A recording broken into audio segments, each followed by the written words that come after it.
یقیناً تم خود سے روز یہی سوال کرتے ہوگے کہ سب ناممکن نظر آ رہا ہے، یہ اب ہوگا بھی تو کیسے ہوگا؟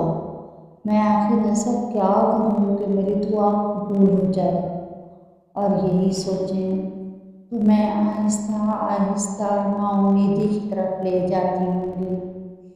جب تم دعا کرتے ہو، رب کے آگے سجدے بھی کرتے ہو، تو پھر ایسا گمان کیوں کرتے ہو؟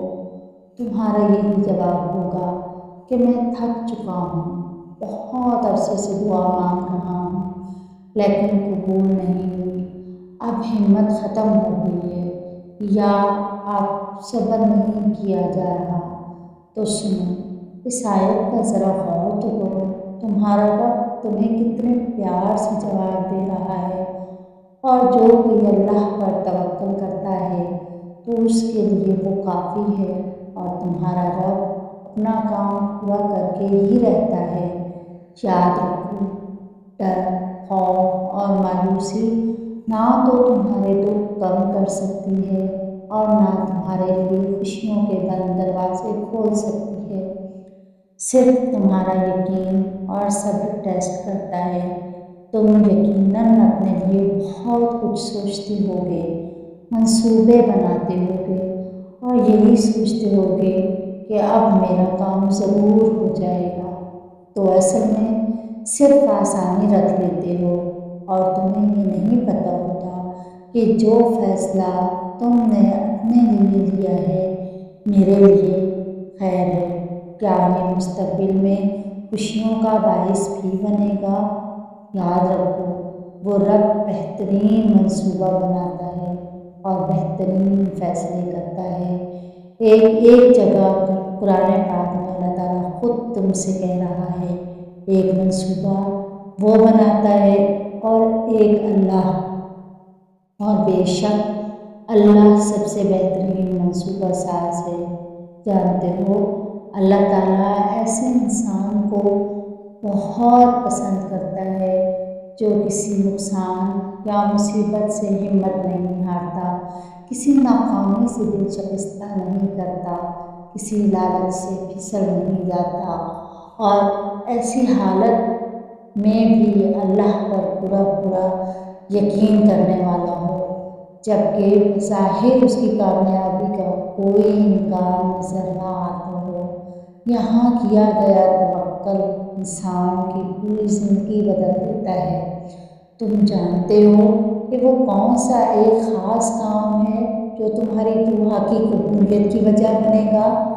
کہ جب تم خود پر مضبوط اعتماد کے ساتھ کائنات کی حقیقت اور اپنے وجود کی غرض و قائد کو سمجھتے ہوئے مشکلات کا سامنا کرتے ہو، کنکریوں کے ساتھ پہاڑ بناتے ہو، چیلنجز قبول کرتے ہو، مایوس ہو کر تاریخ دنیا ہونے کی بجائے اللہ تعالیٰ سے رجوع کرتے ہو، تو اللہ تعالیٰ فرماتا ہے، ہم نے تمہیں تمہارے اختیارات کے ساتھ بسایا۔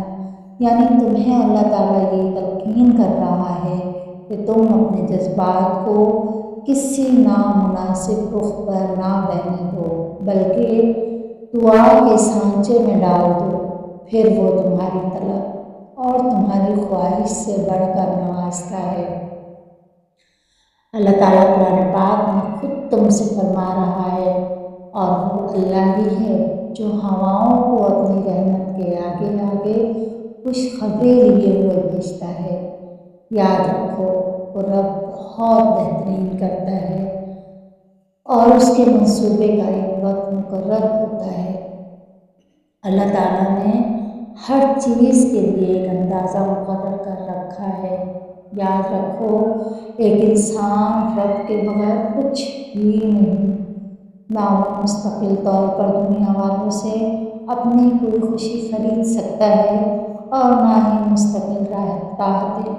وہ تمہیں صرف بتانا چاہتا ہے کہ کون ہے جو تمہارے اس بکھرے وجود کو سمجھ سکے۔ کوئی ہے؟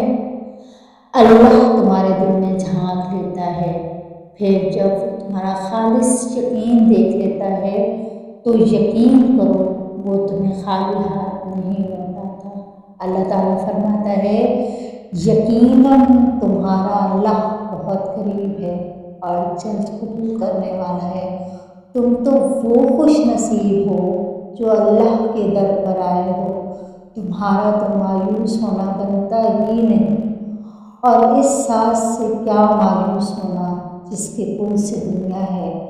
وہ رب جو کبھی پیدا نہیں ہوا بلکہ زندگی اس سے پیدا ہوتی ہے۔ وہ رب جس کا کوئی اختتام نہیں لیکن دنیا کی ہر چیز کا اختتام ہے۔ وہ رب جو تمہارے ٹوٹے ہوئے دل کو بڑے قریب سے دیکھتا ہے اور اسے جھوٹا ہے۔ اس ذات سے کیسی مایوسی، خود کو مطمئن کر لو۔ سنو، سفر اب ختم ہونے کو ہے، منزل تمہاری قریب ہے۔ عنقریب تمہارے لیے کن فکون کا تحفہ ہوگا، آنسو تمہارے خوشی کے ہوں گے، تمہاری زندگی پھر سے مسکرا اٹھے گی انشاءاللہ۔ اور اس کے ساتھ ہی میں اپنے ان تمام ویورز کے لیے بہت دل سے دعا گو ہوں جنہوں نے میری اس اسپیچ کو سنا، جنہوں نے مجھ سے دعا کی ریکویسٹ کی۔ اللہ تعالیٰ ان کو تمام خوشیاں عطا کرے، اللہ تعالیٰ ان کو کبھی کوئی دکھ نہ دے۔ جو وہ اللہ پاک سے دعا مانگے اللہ پاک ان کی دعا کو قبول و منظور فرمائے۔ اللہ پاک فلسطین کے مسلمانوں پر رحم فرمائے۔ اللہ تعالیٰ ہمارے قبلہ اول کی حفاظت فرمائے، آمین ثم آمین۔